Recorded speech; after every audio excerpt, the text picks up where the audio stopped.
The small town of Briar's Hollow sat quietly in the shadow of the Appalachian Mountains. It was a forgotten place, tucked away from the world, with peeling paint on the houses and streets that stayed empty after sundown. At the edge of the town stood a church, old and rotting, with a spire that pointed like a bony finger into the grey sky. The townsfolk whispered about the Circle of Ash. Decades ago, they said, a cult worshipped there. They called on the Cinder Mother, a fiery deity that demanded sacrifices. But one night, the entire group vanished. Nothing remained except ashes scattered on the altar. Sarah was a graduate student studying folklore. She didn't believe in ghosts or curses, and the stories about the cult fascinated her. When she came to Briar's Hollow, she rented a room at Mrs. Grayson's boarding house, a creaky old building with walls that seemed to breathe in the silence. On her third night, something strange happened. The sound woke her up, echoing through the stillness. Sarah shuffled to the door, expecting to see Mrs. Grayson or another guest. But the hallway was empty. Lying on the floor was a charred piece of parchment. It smelled like smoke and was still warm to the touch. On it, someone had written one word, leave. The handwriting was messy, almost frantic. Sarah's stomach twisted, but she told herself it was just a prank. Someone's trying to scare me, she thought. She stuffed the note in her bag and went back to bed. The next morning, Sarah showed the note to Mrs. Grayson. The old woman's face went pale. Her hands trembled as she held the burnt paper. You should leave, Mrs. Grayson said in a shaky voice. This place isn't safe for outsiders. What do you mean? Sarah asked, confused. What's going on? Mrs. Grayson's lips pressed into a thin line. You shouldn't have come here. Some things, they don't like to be disturbed. Sarah didn't listen. She wasn't ready to leave, not when she was so close to uncovering the truth. That afternoon, she went to the church. The church was dark and quiet. It smelled like dust and rot. The floor creaked under Sarah's boots as she stepped inside. Cobwebs hung from the beams, and the pews were covered in a thick layer of grime. At the center of the altar stood a large iron bowl. Sarah ran her fingers along the edge of the bowl. It felt warm, though the room was cold. Her flashlight flickered.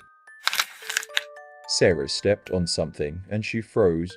She looked down and saw a burned photograph lying on the ground. She picked it up. Her heart stopped. It was a picture of her standing in the church, but she had never been photographed here. She stared at the photo, her hands shaking. That's when she heard it. A whisper, faint but clear. You shouldn't be here. Sarah spun around, her flashlight beam slicing through the darkness. But no one was there. Her pulse pounded in her ears as shadows in the corners of the room seemed to shift and grow. The iron bowl began to glow, faint embers sparking to life. The glow grew brighter, and suddenly they appeared. Figures, cloaked in black, rose from the shadows. Their faces were hidden, and their heads bowed. They formed a circle around her, moving in eerie unison. Sarah backed away. Who are you? What do you want? The figures didn't answer. Instead, they began to chant. The words weren't English.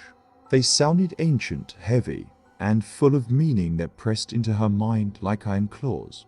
One must burn for the circle to remain unbroken. No, Sarah whispered. This isn't real. But it was. The iron bowl erupted into flames, filling the room with a blinding orange light. The heat was unbearable. The cloaked figures stepped closer, their voices rising. As they drew nearer, Sarah saw their faces, or what was left of them. Their eyes were hollow sockets, and their skin was charred and cracked like burned wood. They reached for her hands. Stop! Sarah screamed. She stumbled backward, her breath coming in short gasps. The figures grabbed her arms. Their touch was icy, and she felt her strength drain away. They pulled her toward the flaming bowl. No!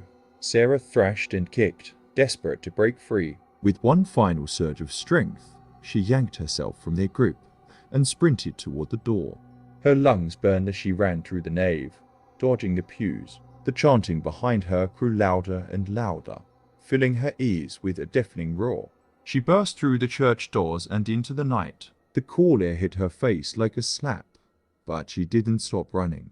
When Sarah reached the boarding house, she banged on the door. Mrs. Grayson opened it, her eyes wide with fear. "They're coming for me," Sarah gasped. Mrs. Grayson shook her head sadly. "No, dear, they already have." Before Sarah could reply, the door slammed shut. The room plunged into silence. The air around her thickened, heavy with the smell of smoke. Sarah turned, her heart pounding. The cultists stood in the street, waiting. Their hollow eyes glowed faintly in the dark. The next morning, Briar's Hollow was quiet again. Sarah's room at the boarding house was untouched, her things left behind. No one spoke of her. No one dared to mention her name.